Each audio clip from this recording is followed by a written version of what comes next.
amigas, amigos televidentes en Extra Plus? Un gusto saludarles, darles la bienvenida a esta edición de Adelante Nicaragua, edición en la que vamos a conversar con Miguel Campos Marcenaro. Muchas gracias por estar con nosotros y poder hablar un poco acerca de la 73ª sesión o periodo de sesiones de la Asamblea General de Naciones Unidas, específicamente la presencia del presidente Donald Trump, tanto en la Asamblea General como luego en el Consejo de Seguridad de las Naciones Unidas. Hay varias cosas de las que habló el presidente Trump. Básicamente, él defendió lo que está haciendo su administración y los Estados Unidos en el mundo, a grandes rasgos, ¿no? En América Latina prácticamente no ocupó mayor parte de su discurso, fue una parte muy pequeña, y más que hablar de América Latina habló del socialismo, al que acusó de ser corrupto, ¿ah?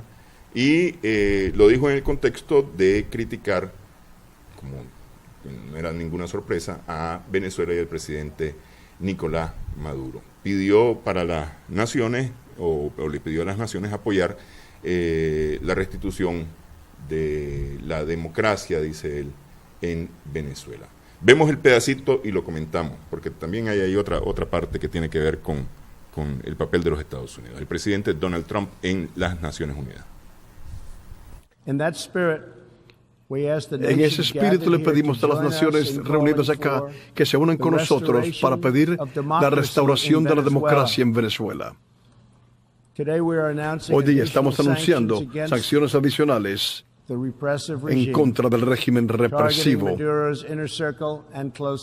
como objetivo el círculo cercano a Maduro y sus asesores cercanos. Estamos agradecidos por todo el trabajo que hacen las Naciones Unidas en todo el mundo para ayudar al pueblo a construir mejores vidas para sí mismos y para sus familias. Los Estados Unidos es el donante mayor del mundo, mucho más que cualquier otro de ayuda exterior, pero pocos nos dan a nosotros. Por eso estamos estudiando nosotros de cerca la ayuda extranjera estadounidense.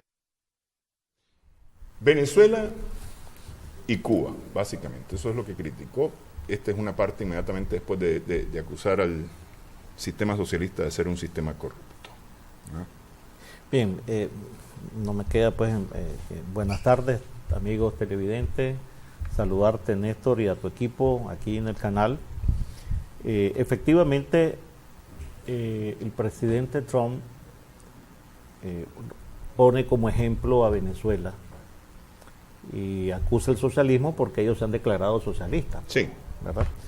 Y lo que él mira o aprecia es una descomposición, un colapso económico, sobre todo, que ha tenido Venezuela, ¿verdad? A raíz de esta última administración, pues. Y entonces hemos visto que Nicolás Maduro lo que ha hecho, pues, es buscar un salvataje con China, y China ha salido al rescate para comprar de petróleo, para explotar petróleo, ¿verdad? Lo cual tampoco le agrada mucho al presidente Trump ver que los chinos están poco a poco introduciéndose, haciendo presencia en Latinoamérica, algo que ha sido considerado como su socio natural, ¿verdad? Digo socio natural porque no quiero ocupar la frase peyorativa del patio trasero, ¿verdad? Sino un socio natural porque estamos en el mismo hemisferio. Con Venezuela, lo que ha pasado es que esa migración de gente saliendo de Venezuela, que se va a Colombia y hay problemas, que se va a Estados Unidos, hay una comunidad ya grande, dicen, en Estados Unidos de venezolanos, e incluso en Costa Rica hay venezolanos. En Costa Rica, en Panamá, ¿verdad? en Ecuador. En Panamá, sí, y en Ecuador. Eso no es normal, ¿verdad? Algo está pasando ahí, y él ve como una amenaza que los venezolanos sigan saliendo, pululando por el mundo y sobre todo por lo que es Latinoamérica. Y reconocemos que el presidente Donald Trump es un hombre, digamos, anti-inmigrante, ¿verdad?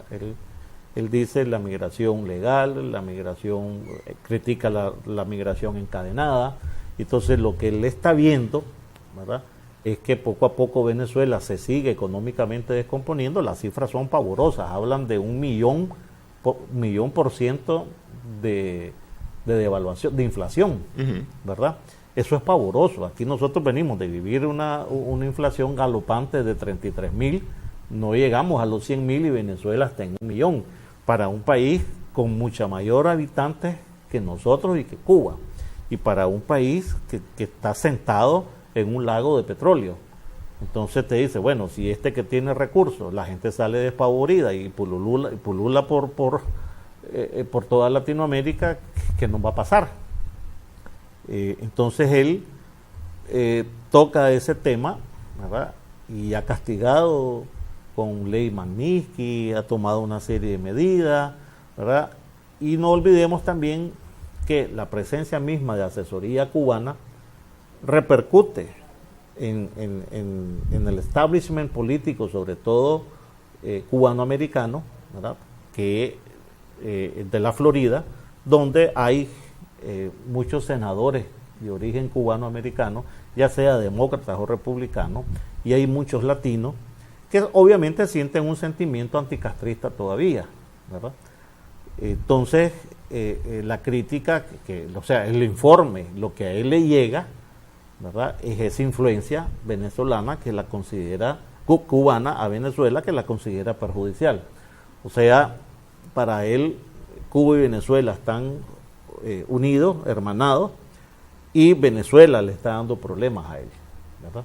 Y recordemos también que Venezuela tiene refinería en Estados Unidos, tiene negocio de petróleo, de combustible en Estados Unidos, lo cual no deja tampoco de alterarle pues su buque insigne que tiene, que es la economía, ¿verdad? Lo primero que él hizo fue señalar, un poco jactancioso, los logros económicos que había tenido. Sí, pero en el tema de Venezuela, es decir, Venezuela, si hay un hecho real, efectivo, tangible, que es la migración o el éxodo que han calificado de venezolanos saliendo de Venezuela. Más la economía que está principalmente por razón económica. Claro. Porque este es una de las principales razones por las cuales la gente se está yendo. Sí. Porque no hay trabajo, porque no pueden comprar, porque no hay productos, etcétera, que es lo que dicen los medios, ¿no? Sin embargo, de una u otra forma, esta es una crisis económica en Venezuela cuyos orígenes no necesariamente es el régimen, es decir, bajan los precios del petróleo, coincide la baja de los precios, el desplome de los precios del petróleo, que es el fuerte venezolano, y ahí sí yo acusaría al gobierno venezolano de no prever una diversificación de su matriz productiva, sino que se quedó con solamente o principalmente con el petróleo, pero a eso se le sumó además una serie de sanciones que vinieron aumentando o han venido aumentando principalmente de parte de Estados Unidos. Bueno, yo no solo veo el tema migratorio, yo veo el tema económico, que está una economía pero es que el tema muy migratorio golpeada. responde a la parte Sí, económica. pero es que ahora ya hay otro factor que ha influido en el aspecto migratorio, y es un tema de seguridad. Ya Venezuela, la seguridad ciudadana está en entredicho. Ya vos no podés andar libremente paseando por las calles y los parques por Venezuela porque ya corres peligro. Entonces también se le suma un problema de seguridad. Pero esa era la Venezuela de los 80 también.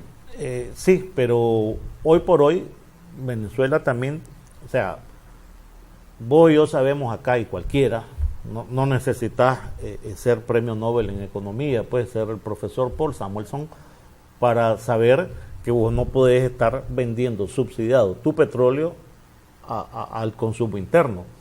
El precio que compran el petróleo los venezolanos ni siquiera cubre el costo.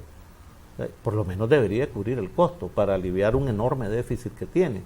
Y efectivamente, como decir, un país no puede apostar a un solo producto. Y el resultado, ¿cuál es? Bueno, están viniendo los vehículos de etanol eléctricos, están en auge, ¿verdad? Las fábricas eléctricas, híbridos, de gas y hasta de hidrógeno. O sea que en razón quizás de 20 años, calculo yo, y ojalá lo veamos todavía nosotros, aquí las estaciones no van a ser de petróleo, de gasolina, sino que van a ser de carga eléctrica o de carga de agua. Porque entonces menos, como se va a reducir la dependencia mundial del petróleo, menos que el petróleo aumente de precio. Hoy por hoy no se avisora un incremento de precio del mercado petrolero mundial. Sí. Y eso afecta a Venezuela porque es el país que tiene más reservas de petróleo en el mundo, que ahí le van a quedar, y además un país que depende básicamente del petróleo. Ahora, y una economía así no puede prosperar dependiendo de una monoproducción. Pero el tema de la migración, que es al que se refiere el presidente Trump en esta parte de su discurso, no es lo que ha terminado molestando a los Estados Unidos. A Estados Unidos, en Venezuela le ha molestado justamente el hecho de que el presidente Chávez haya declarado el socialismo del siglo XXI y el presidente Maduro haya decidido continuar ese modelo. Bueno, pero hay que ver cómo lo ha continuado, ¿verdad? Nadie puede negar la habilidad de Chávez, ¿verdad? Era un hombre, un líder carismático, ¿verdad? Muerto Chávez, sus dos hombres principales, Maduro y Diosdado Cabello, ni juntos lo igualan, no han podido llenar ese vacío. Sí. En otras palabras, para el que sabe jugar ajedrez, dos torres no hacen una dama, ¿verdad? Sí. Entonces, lo que ha pasado es eso. Y ese modelo yo creo que no lo han sabido concebir. Además, pues que tampoco puedes negar que la palabra socialista, aunque no sea socialista y solo sea de membrete, no le agrada pues a personalidades como Donald Trump, ¿verdad? Entonces, políticamente no le da buen sabor, ¿verdad? Que te digan socialismo, pues ni del siglo XXI, ni del XIX, ni del XX, a nadie le gusta. Ahora, en esta alocución no se ha referido mayormente a América Latina, es decir, sus referencias han sido Venezuela y Cuba en el tema del socialismo, México en el tema del Tratado de Libre Comercio que renegoció con México y que está pendiente todavía de renegociar con Canadá, el TLC de América del Norte, y lo que habló es que este hemisferio, decía él, debe ser un hemisferio de paz, y sin injerencia, con respecto a la soberanía del hemisferio. Bueno, también mira un poco la correlación de fuerzas de él. A ver, Colombia, que es un principal socio, está absolutamente alineado con la política norteamericana, la política de él. Chile también, ya no está Bachelet. En Ecuador tampoco está Corea, ¿verdad? Perú está alineado. Y ya no digamos Argentina, que le dieron hasta más fondos de los que pidió. Llegó a pedir 1.000 y le dieron 1.000 y pico. Sí, y Brasil. Y Brasil, que está ahí en duda, pero que ese gigante sudamericano, pues no creo que Lula y compañía limitada accedan al poder nuevamente. Entonces él está tranquilo entre amigos, entre aliados. Entonces no le preocupa. Entonces no está en el radar. México sí es su vecino porque siempre le está metiendo droga, le está metiendo gente, ¿verdad? Le está invadiendo empleos, y entonces, pero él ya destacó como un logro haber reconfigurado el tratado, el NAFTA, pues el Tratado de Libre Comercio que tenía. Y otra cosa, no solo logró reconfigurarlo, sino que logró dividirlo. Dijo, bueno, México conmigo, y lo hacemos, y ahora voy con Trudeau, ¿verdad? Sí. Voy con Canadá, que lo voy a hacer por aparte. Seguramente le va a dar otro trato a Trudeau, pues no me cabe la menor duda, pero lo está componiendo. Ahora, hay algo que no puedes criticar del presidente Trump, y es que él ha sido consistente como político. Ok, eso quiero que entremos en un momento. Pero como me hablaste de México, él dijo, les meto el muro, les pongo el muro, y anunció que y sigue empecinado con su muro. Sí. O sea, que aquí la promesa que él tenía con México ya cumplió una, que es revisión de los tratados. Sí. Va por la otra, que es el muro, que él cree que así va a regular la inmigración mexicana. Claro. Y número 3, también ha logrado que las empresas que estaban en México regresaran, o la que pensaba irse a México se quedara. Entonces, aquel viejo eslogan que el político dice, pero no cumple, promete, pero no cumple, no está en el caso de él. Él ha prometido y ha sido incisivo en ese tema. Sí. Ok, vamos, hacemos pausa, una primera pausa en esta edición de Adelante Nicaragua. Conversamos con Miguel Campos Marcenaro.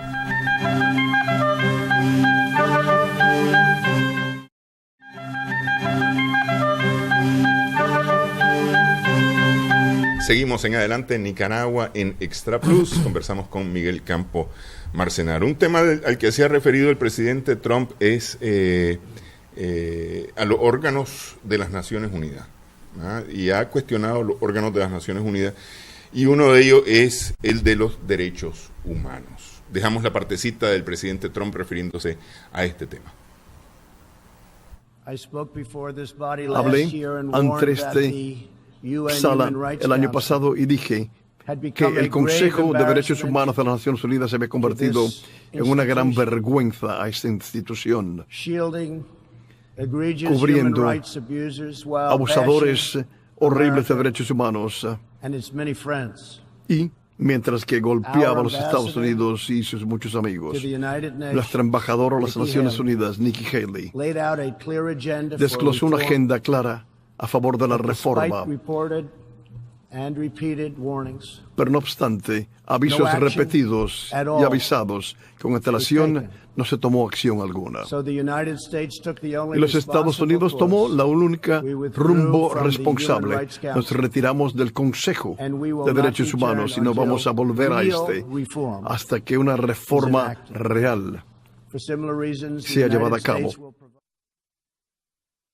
Ese es referido a los derechos humanos, pero lo cierto es que se ha referido prácticamente de alguna manera a los órganos de Naciones Unidas, incluyendo la Corte Penal Internacional. Las reformas de estas reformas de las que habla el presidente Trump muy probablemente no sean las mismas reformas que planteó el padre Miguel de Escoto hace alrededor de 10 años cuando fue el presidente de la Asamblea General de Naciones Unidas, que en aquella época el padre de Escoto hablaba de refundar las Naciones Unidas por cuanto habían perdido las razones de su origen, se habían convertido ya en otra cosa.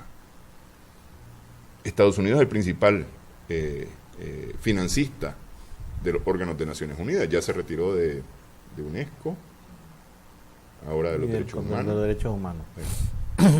Mira, yo haría lo mismo. O sea, encontrar dos posiciones opuestas o yuxtapuestas, como querrás, pero son dos posiciones.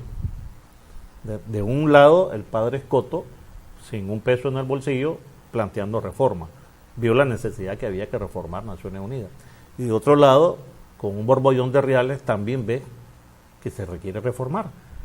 Lo que pasa es que los que están en Naciones Unidas, todo ese aparataje burocrático, es un montón de gatos gordos que le han pasado bien todos estos años, ganando bien, con un montón de prestaciones, pues les mantienen una serie de sus pensiones, son enormes, ¿verdad? Pensiones, retiro, vacaciones, ¿verdad? Entonces, tan cómodos de esa manera y no quieren salirse de su zona de confort. Pero eso es lo que son. Pero él no está cuestionando la parte administrativa. No, lo está cuestionando todo, sí, el sistema. Uh-huh. Y es cierto. Y bueno, yo te pongo algo. O sea, ¿por qué China, que no tiró ni un tiro en la Segunda Guerra Mundial, tiene derecho a veto? Ahí deberían de estar los que les costó la guerra. Rusia, en primer lugar, Inglaterra, Francia, Estados Unidos, y para de contar. ¿Ya? A China le invitan después solo porque tiene un montón de gente. No. ¿Y cuánto pone? China es la segunda economía del mundo. ¿Y cuánto es lo que aporta para el sostenimiento de Naciones Unidas? Entonces aquí, bueno, yo te digo, por favor, reformen. Y no lo hacen, y del otro lado te dicen refórmelo. En otras palabras, tengas o no tengas reales. Y desde cualquier visión, todo el mundo coincide que hay que reformar. Y como no se ha llevado a cabo ningún tipo de reforma, ni siquiera un intento, es una manera de presionarla y decir, bueno, pues, yo me retiro, hagan lo que ustedes quieran, pero con mis reales no lo van a hacer. Pero de alguna manera, por ejemplo, en el tema de derechos humanos, por ejemplo, Arabia Saudita nunca ha sido señalada como violador de derechos humanos. o por lo menos no ha recibido tratos como otros países que han sido señalados como violadores de derechos humanos. Y no me refiero a países donde ha habido crímenes horrendos, de alguna manera holocaustos, pues, ¿verdad? Como el caso de Ruanda, por ejemplo, pues que ese es bueno, evidente, ¿no? Pero entonces me estás dando la razón. O sea, está Arabia Saudí y está Ruanda, uno con reales y otro pobre, los dos con problemas de derechos humanos, y Naciones Unidas no hace nada. Entonces quiere decir que hay que reformar Estados Unidos. Pero la queja del presidente Trump no va en ese sentido, porque él continúa defendiendo a Arabia Saudita, que es su aliado. No, correcto, sí. Pero lo que te quiero decir es que cabe la reforma. O sea, unos por exceso y otros por defecto. Bueno, y también China.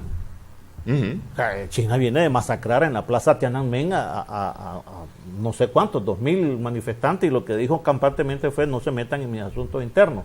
Y pero si está violando los derechos humanos. Entonces, pero es más o menos lo que está diciendo ahorita el presidente Trump. Por eso, entonces no firmes nada.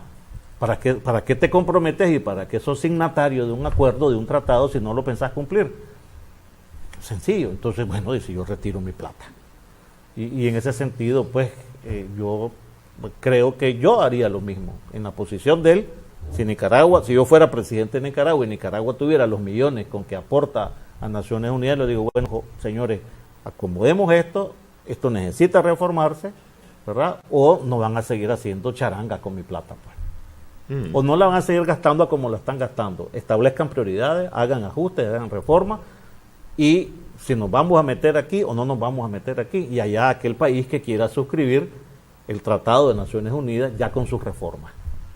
Y lo mismo ocurrió con la COP, con el tema de la Convención de los países sobre el cambio climático. Del medio ambiente, sí, el cambio climático, por supuesto. Pero poco a poco, la COP que se celebró en París, que el presidente Trump no la quiso firmar, otros países sí se comprometieron y se han ido sumando y se han ido sumando. Nicaragua, que era uno que había dicho que no sé de dónde inventó que no había que hacerlo, después se dio cuenta que sí, y después la suscribió.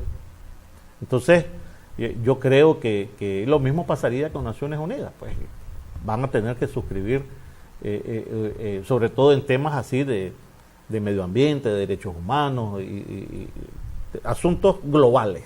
Pero aquí lo estamos viendo, es decir, como un tema, digamos, de alguna manera de justicia, ¿no? No se están haciendo las cosas como se deberían de hacer y no se está aplicando parejo a todo el mundo. Claro. Es decir, lo estamos viendo desde ese punto de vista. Sin embargo, me parece que la posición del presidente Trump, tanto en el tema de la COP, en el tema de la UNESCO, en este mismo tema de derechos humanos, es: yo pongo los reales, no se metan conmigo. Bueno, si vos tomás el perfil del presidente Donald Trump, estás claro que él es empresarialista, él es globalista, antiglobalista, él es nacionalista, ¿verdad? O sea, lo disfraza de patriotismo, ¿verdad? Porque también criticó a Venezuela y le dijo: mira, el video que yo vi con esa bombita que sonó, salieron corriendo y no hallaban qué hacer todos los militares, y se ufana y le dice al general que tiene ahí, dice: ¿crees vos que nuestros marines hubieran reaccionado igual? O sea, él es también un poco, pues, guerrerista, él es de la línea dura radical, pues. Sí. Entonces no podés esperar que su planteamiento sea un planteamiento consensuado, de consenso, sino que tiene que ser impositivo, ¿verdad? Y bueno, tiene la megafuerza, el poder del dinero, pues. Lo que también muchos países no han entendido es que el tamaño de tu soberanía es el tamaño de tu economía. Si vos tenés tu plata y te podés mantener por vos mismo y no necesitas que te estén prestando, pues no vas a depender de nadie. El que tiene deuda no es un hombre libre. Justamente ese es uno de los temas de su discurso, el tema de el nacionalismo por encima de la globalización. La globalización que fue empujada originalmente por economías como la de Estados Unidos, ahora él echa pie atrás sobre el tema de globalización. Claro. Bueno, lo que pasa es que él va viendo una China fuerte, creciendo, que está colocada en su segundo lugar, superando a Japón, a Alemania y a toda Europa junta, ¿verdad? Europa, ¿verdad? De verdad. Sí. O sea, los tres motores de Europa, ¿verdad? Alemania, Francia e Inglaterra. Yo sé que la Unión Europea son más, pues, pero hablemos de los tres grandes. Entonces él dice: bueno, estos me van acercando. En cuanto a mí me supere China, yo dejo de ser la potencia hegemónica, ¿verdad? Y entonces paso a subordinarme, ¿verdad?, a China, y es lo que yo no quiero. Entonces yo voy a tomar mis medidas para que China no me alcance, ¿verdad? Y bueno, él sueña, como todo presidente, ¿verdad?, creo yo, de ver grande a su país. O sea, si yo fuera presidente de aquí, lo primero que te diría es: si la patria es pequeña, una grande la sueña, ya que suena como eslogan, pues. Sí. Y él, bueno, ha agarrado su eslogan, que Estados Unidos grande nuevamente. Entonces, él no quiere ver a un Estados Unidos subordinado, dependiente, de segundo lugar. Ve una amenaza que China tiene más plata que él, va a tener más influencia, más poder, más liderazgo. Y entonces por eso le dice: bueno, y si vos has crecido a costas mías, yo te he dado la condición de nación más favorecida, que eso implica comprarte, en tu primera opción de compra sean los productos tuyos, y además a un precio justo, o un buen precio. Uh-huh. Entonces, él dice: bueno, este intercambio, estos términos de intercambio comerciales aquí se acabaron, porque si sigo así, en breve me vas a desplazar, y no estoy dispuesto a eso. Entonces él antepone, claro, por eso ese patriotismo, ese nacionalismo, con un globalismo, ¿verdad?, que no le interesa. Pero es decir, porque eso no ha sido solamente con China, igual se enfrentó con Europa, que al grado que tanto la presidenta Merkel como la canciller Merkel como el presidente Macron dicen: bueno, y ahí estamos solos, tenemos que ser nosotros, ¿no? Sí. Él se fue a la reunión con Corea y los dejó ahí, le dice: mi posición es esta, aquí está, y no firmo y me voy, y ahí me avisan, pues, y se fue a la reunión con Corea. Que dicho sea de paso, ¿verdad?, y no quiero ser que se me tome como pitonizo, ni profeta, ni nada de eso, pero él está concentrado en Corea.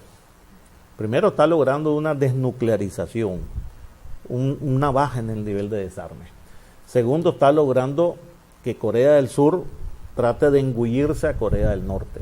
Y esto comienza al suave, pues primero con visitas, que puedan circular la gente, libre movilidad, que se encuentren los familiares, después va a ser la unión aduanera, después va a ser las inversiones, y cuando vos ves, estemos juntos, pues hagamos una sola.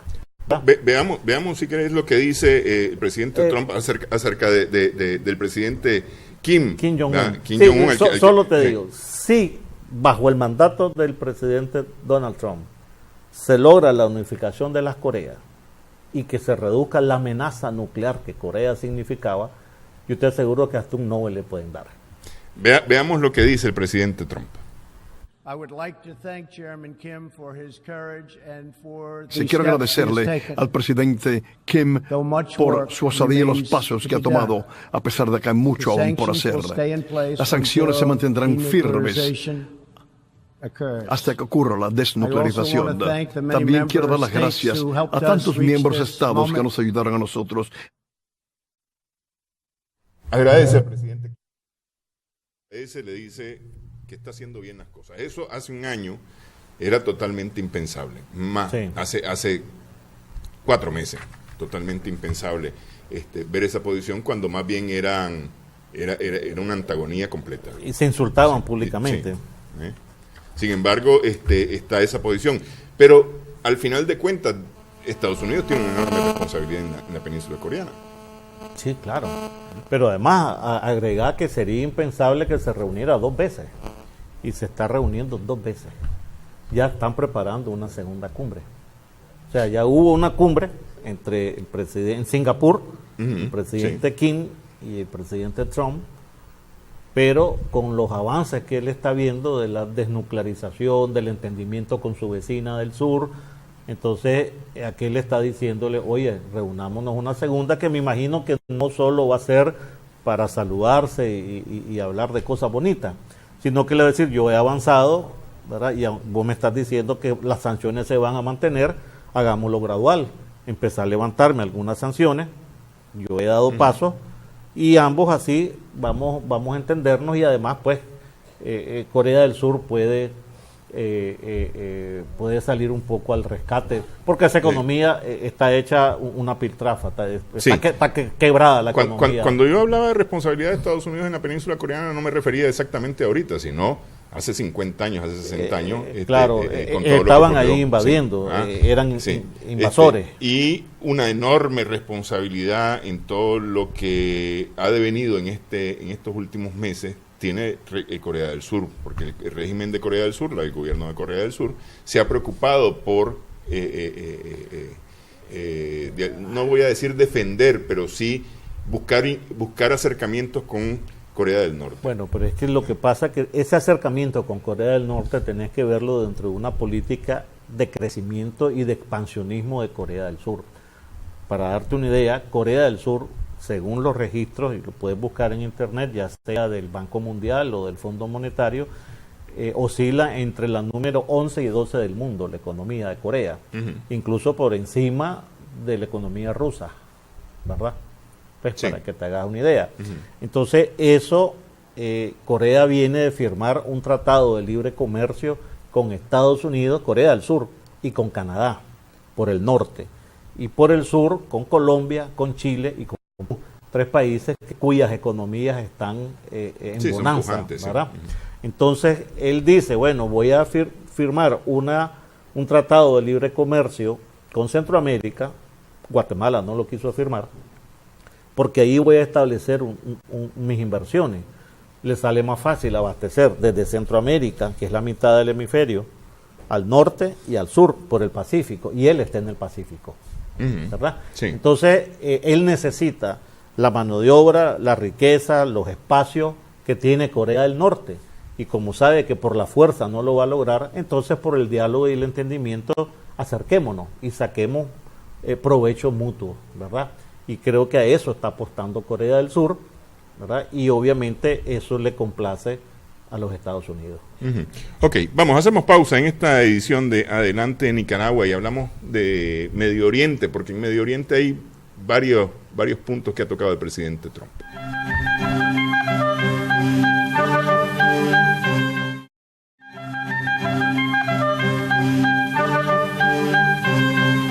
Seguimos en Adelante en Nicaragua, en Extra Plus. Una parte importante del discurso del presidente Trump en la Asamblea General de Naciones Unidas y también en el Consejo de Seguridad es el tema de Medio Oriente, Siria, Irán, Jerusalén, Arabia Saudita y por supuesto el conflicto de Yemen, ¿no?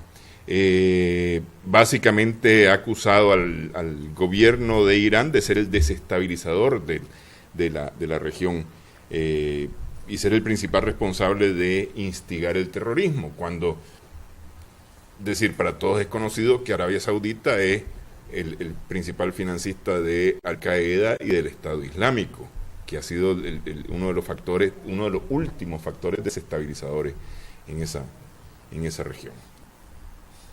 Si quieren, vemos al presidente Trump. Los líderes de Irán siembran el caos, la muerte y la destrucción. No respetan ellos a sus vecinos o fronteras, o tampoco los derechos soberanos de las naciones. En vez, los líderes de Irán saquean los recursos de la nación para enriquecerse a sí mismos y para diseminar caos por todo el Oriente Medio y mucho más allá. El pueblo iraní definitivamente están ellos extremadamente disgustados de que sus líderes han incautado miles de millones de dólares de los tesoros de Irán, han saqueado la religión de su propio pueblo, todo para revestir sus propios bolsillos y declarar la guerra. No es algo bueno. Los vecinos de Irán han pagado mucho por la agenda de esta región de agresión y expansión. Pero ese es como la olla le dice al comal. Sí, bueno, a ver, el problema del Medio Oriente es más complejo de lo que él señala o de lo que nosotros creemos. Para darte algunas aristas más, ¿verdad? Es complejo porque hay un problema de recursos económicos con enfoques y posiciones políticas que hasta ahí todos nos parecemos, pero el componente teocrático, religioso, con el cual afronta el Medio Oriente, lo hace una situación más compleja. Sí. ¿Verdad? Que no lo tenemos en América Latina ni lo tenemos en Europa, incluso en Asia, pues no. O sea, yo sé que Medio Oriente es parte de Asia, pero se ve como una subregión aparte. Sí. Eso, no olvidemos también, ¿verdad?, que la idea, que ahí circula mucha plata subterránea, ¿verdad? Afganistán, por ejemplo, es uno de los principales, el primero o segundo productor de opio del mundo. Entonces ahí se genera mucha plata. Además, ahí hay un conflicto casi bíblico, ¿verdad? O que le han dado, te hablaba de un problema religioso. Uh-huh. Israel, para la comunidad árabe musulmana que lo rodea, o sea, te estoy hablando de Siria, ¿verdad?, de Jordania, ¿verdad?, de todos los países árabes que por lo general son musulmanes, son islámicos. Sí, de Egipto, el Líbano, Siria. Claro. No ven con buenos ojos a los judíos. Han sido enemigos bíblicos, enemigos históricos. O sea, y a pesar que vienen del mismo padre, pues son hermanastros. Sí. ¿Verdad? Entonces, hay una particularidad, que el presidente Trump es pro-judío, es pro-israelita, ¿verdad? De hecho, su yerno es judío, pues, sí, ¿verdad? Practicante de esa fe. Entonces, el conflicto que se tiene, Irán, que no es árabe, es persa, pero es islámico, contra los judíos, que también tienen un conflicto histórico. En la Biblia aparece cuando el rey de Persia, hoy Irán, tenía esclavizados a los judíos. ¿Verdad? Sí, no, creo que fue Ciro el Grande. A la Palestina. ¿Verdad? Por eso. Sí. Entonces, hay un conflicto con más variables, pues, ¿verdad? Y entonces se han amenazado mutuamente. Irán dice, hay que desaparecer Israel. Entonces Israel es socio, amigo, aliado de Estados Unidos, y pues no le va a negar ayuda, y además Israel dice, no me voy a dejar. Y tiene todo el armamento nuclear que se lo ha facilitado los Estados Unidos, sí, aéreo, y han desarrollado sus propias defensas, y además un organismo de inteligencia como el Mossad de primera línea. Entonces, lo que te quiero decir es que con esos recursos Israel dice estar listo para confrontar a Irán. Ahora, en Irán, todo el mundo sabe que Irán es pro-Hezbollah, que es un grupo irregular que también apoya a la facción palestina de liberación de Palestina, ¿verdad? Entonces, este problema político que comienza así, lo genera Inglaterra al irse de Palestina después de la guerra, ¿verdad? Y dice, no, todos los judíos atacados y perseguidos por Hitler, métanlos ahí donde históricamente es su tierra. Ahí comenzó el problema. El problema es político. Lo que pasa es que tiene un ropaje y un barniz cultural, religioso, básicamente, y ahora económico y de recursos. Pues que yo soy el chico de reales aquí y no me voy a dejar de ustedes, pues, claro, en una zona hostil. Y la parte económica empieza básicamente con el siglo XX, con el descubrimiento de petróleo y demás. Exactamente. Pero eso no es todo. Siria es vecino de Israel. Sí. Y Damasco nunca ha querido a los judíos, históricamente también. Recordemos la ciudad de Damasco, cuando Pablo se cayó y los judíos y todo eso. Nunca Siria, pero en Siria resulta que está anclada la única base o una de las dos bases externas que tienen los rusos, también adversarios históricos desde la Guerra Fría con Estados Unidos. Entonces, estos elementos no los puedes pasar por alto. Estos elementos hacen que la solución a ese problema sea complejo. Y como por la vía global, por la vía del diálogo, por la vía del entendimiento, por la vía de los acuerdos, nada se ha cumplido, entonces todo el mundo busca, ¿verdad?, cómo solucionar a través de fuerzas irregulares, ¿verdad? Todo el mundo busca cómo actuar al margen de la ley, y entonces han surgido Hamas, que ahora está legal, Hezbollah, ISIS, Al-Qaeda, ¿verdad? Y cada país, en este caso Arabia Saudí, con preferencia por su criatura de Al-Qaeda, ISIS, más allá de Al-Qaeda, dijo, no, vamos a recuperar, y es un solo califato islámico. O sea, ese califato islámico iba a ser la amenaza para Israel. Han involucrado a Yemen, donde Hezbollah también está actuando. Entonces, bueno, ¿y quién es el que financia a Hezbollah? Es Irán. Entonces, para él, su enemigo común es Irán. Pero ¿quién financia el otro lado? Arabia Saudita. Claro. Y Estados Unidos con Israel. Exactamente. Entonces, y tenés una Siria respaldada por Rusia y un Irak, ¿verdad? También invadido por Estados Unidos. Esto sin meter a los vecinos y a otra parte del mundo islámico como Afganistán, que no son árabes, pero son islámicos. Sí. Entonces se sienten hermanados y hay solidaridad. Entonces, para él, pues, los Emiratos Árabes, Arabia Saudí y Al-Qatar, ¿verdad? Son sus aliados porque le han prometido que pueden ayudar a solucionar este conflicto, ¿verdad? Que una vez libre Yemen y libre Siria, ellos pueden intervenir y así, como una especie de plan Marshall, ¿verdad? Para reconstruir esas naciones y bajar la influencia que pueden tener en ellos tanto Irán como Rusia. Pero ahí es el tema también soberanía, ¿no? Es decir, porque ese es un tema que ha sacado mucho el presidente Trump en esta locución, el tema de soberanía, pero al final de cuentas, él está decidiendo por Siria, por ejemplo, en contra de Irán, está decidiendo el tema de Yemen también, está decidiendo el mismo tema de Israel. Bueno, es que él es un aliado de Israel, un aliado natural. Y el temor que él tiene es que la influencia rusa anclada en Siria resulte victoriosa y se expanda. Y entonces sus aliados se van a ver arrinconados. Y sobre todo Israel, pues, que es lo que más teme.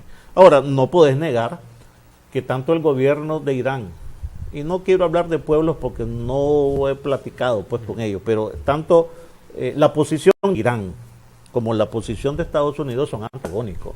Entonces vos no podés esperar ni buenas palabras ni buenas intenciones. Que ahí está el tratado, ¿verdad? El famoso tratado con Irán de desnuclearización que llevó Obama. Pero todos han aceptado que Irán ha cumplido, menos Estados Unidos. Estados Unidos lo que dice es que quiere otras condiciones. Claro, él retiró y desmanteló, digamos, desconfiguró, dirían los informáticos, el tratado de desnuclearización con Irán, ¿verdad? Donde Europa estaba de acuerdo, ¿verdad? Pero él dijo, no, aquí fue... no solamente está todavía. Sí, pero él dijo, no, lo que pasa es que aquí se han dado, antes de mí, se han dado muchos malos acuerdos que no nos traen ningún beneficio, ¿verdad? Él ha criticado los tratados de libre comercio con México y Canadá, con Corea también dijo que lo iba a revisar.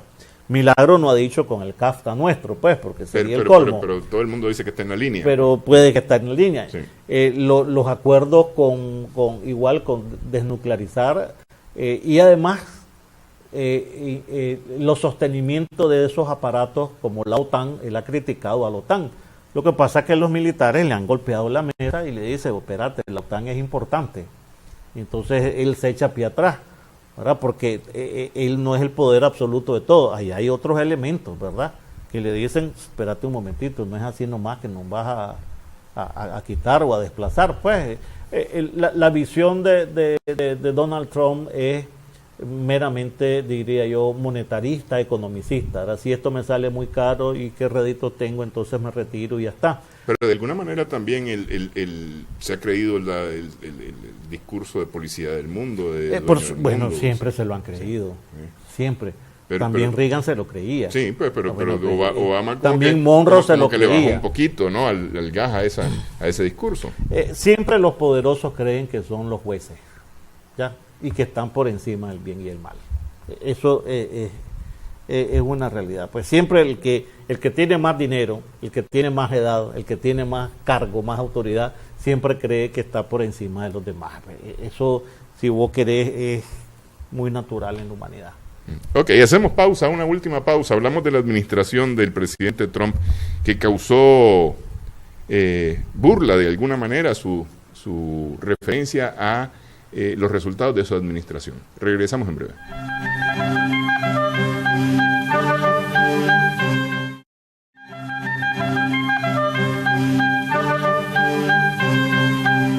seguimos en adelante, Nicaragua, en la sesión 73 de la Asamblea General de Naciones Unidas, el presidente Trump arranca su discurso echándose flores, se diría popularmente, sobre su gestión al frente de la administración de los Estados Unidos, pero la gente se burló de él. Él dijo, esta es una reacción que no esperaba. Vemos este pedacito. En menos de 2 años, mi administración ha logrado más que casi cualquier administración anterior en la historia de nuestro país. Eso es tan cierto. No esperaba esa reacción, pero bueno, ¿qué voy a hacer?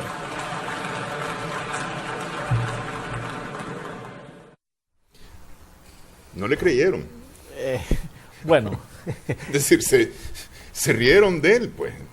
Obviamente que le cayó en gracia, que lo vieron como una broma, una ironía, y nadie le creyó, ¿verdad? Lo que sí es cierto, ¿verdad?, es que él demuestra ahí que es un showman, ¿verdad? Él no se enfada, no se enoja, ¿verdad? Ni pierde el control, ni el dominio escénico, ¿verdad? Él es un showman. Sí. Y lo ha venido haciendo desde que estaba con sus programas, el aprendiz, el no sé qué, ¿verdad? Él lo demuestra. Pero vos sabés que aquí tenemos un refrán que dice que el que encuentran en la milpa es el que paga los elotes, ¿verdad? Sí. Entonces, o que nadie sabe para quién trabaja, ¿verdad? Y otro es el que cosecha. Cualquiera de esos dos ejemplos, refranes, lo que quiero es ilustrarte lo siguiente.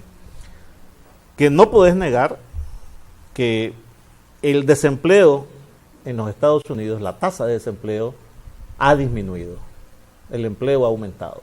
¿Por qué? Bueno, por un lado ha obligado a empresas americanas a quedarse, a otras empresas a trasladarse, a no invertir en México y trasladarse, ¿verdad? Ha logrado también sacar gente, ¿verdad? Ha sacado los ilegales, la inmigración ilegal ha estado deportando a cantidad de gente, ¿verdad? Uh-huh. Entonces, esos puestos aparentemente los está ocupando gente que sí está formal, ¿verdad? Aparentemente. Pero el punto es que en Estados Unidos ha habido más inversiones, porque esas empresas no se han ido. Y el punto es que, según las cifras del Banco Central de ellos, o sea, la Reserva Federal, eso ha aumentado en 10,000 millones de dólares, o sea, lo que ellos le llaman billion, 10 billones de dólares. Eso ha aumentado la riqueza. La bolsa de valores, que no la controla Donald, para nada, sino que está en el libre juego del mercado, ha experimentado realmente un repunte y unos momentos picos, ¿verdad?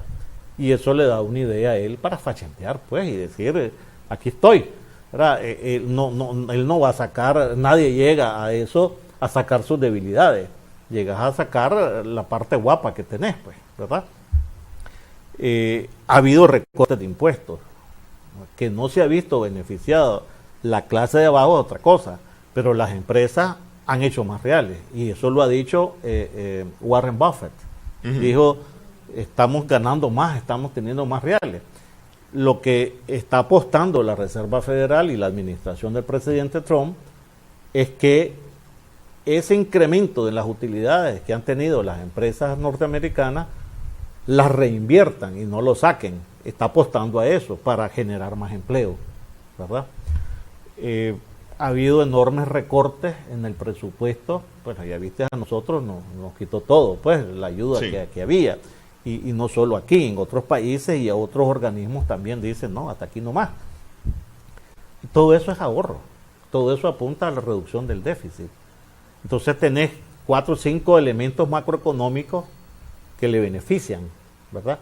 Aunque tenga, digamos, buena influencia de su antecesor, que creo que fue un presidente moderado en su gasto, fue un presidente que manejó la economía y la macroeconomía pues relativamente bien, moderada, aceptable, de forma razonable, pero él, bueno, está cosechando, pues, y eso en todos lados se ha visto.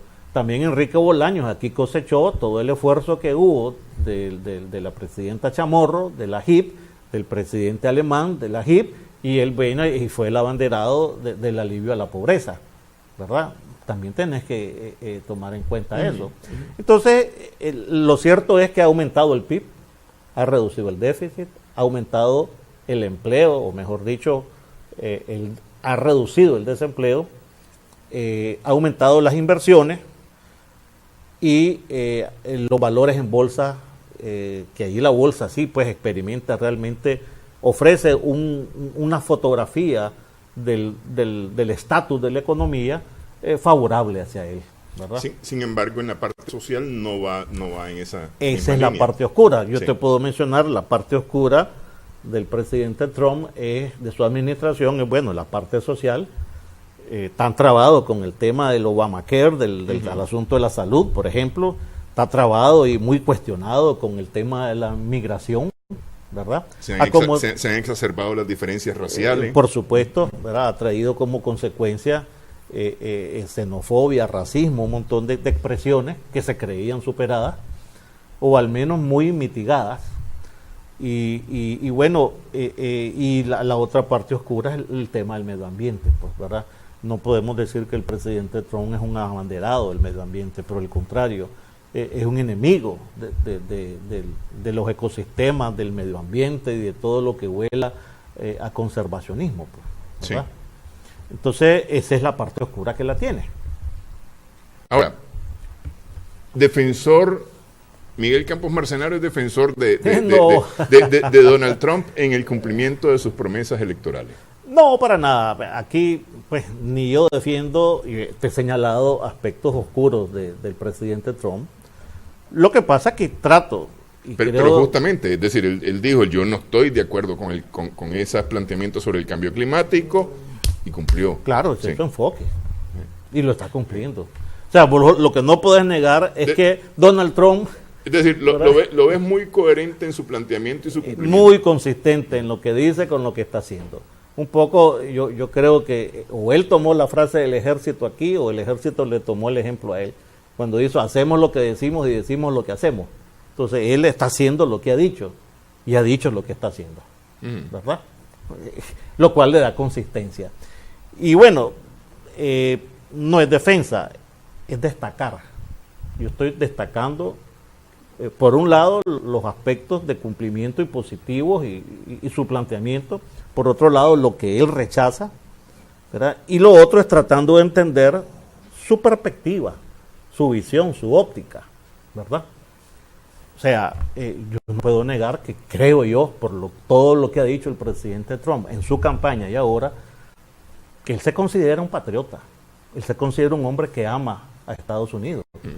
Como yo me considero un patriota y vos también, y que nosotros también amamos Nicaragua. O sea, yo no puedo negar que el presidente Donald Trump ama a su país, como nosotros podemos negar que nosotros amamos nuestro país, pues, ¿verdad? Entonces, estoy tratando de entender su enfoque, de darte una explicación porque me la preguntás, ¿verdad? Y creo que en esto no todo es bueno ni todo es malo. O sea, ahí están las cifras, los resultados, pues, te guste o no te guste, o nos guste o no nos guste. Es como cuando me digan a mí, ve que con el presidente alemán todo fue malo, pues. No, hay cosas buenas. Con el mismo don Enrique, pues, no, creo que hubo un ordenamiento de las finanzas, ¿verdad? Con la misma doña Violeta, hubo cosas que no hizo, que se le criticó, y hubo cosas que hizo y que se le reconocen, ¿verdad? Y creo que ahora con el presidente Ortega, pues también ha habido aportes o desempeños que algunos lo reconocen, otros no, e igual ha habido déficit, ¿verdad?, que unos le reconocen y otros no, ¿verdad? O sea, en otras palabras, nada de blanco y negro, pero lo importante es destacar, digamos, lo positivo, lo negativo, por decir así, tener los dos referentes que siempre el ser humano necesita, ¿verdad? Vivir del gordo, del flaco, del alto, del bajo, del blanco, del negro, para poder establecer una escala y tener una referencia y poder comparar, ¿verdad? Más agregarle el contexto y la visión, ¿verdad?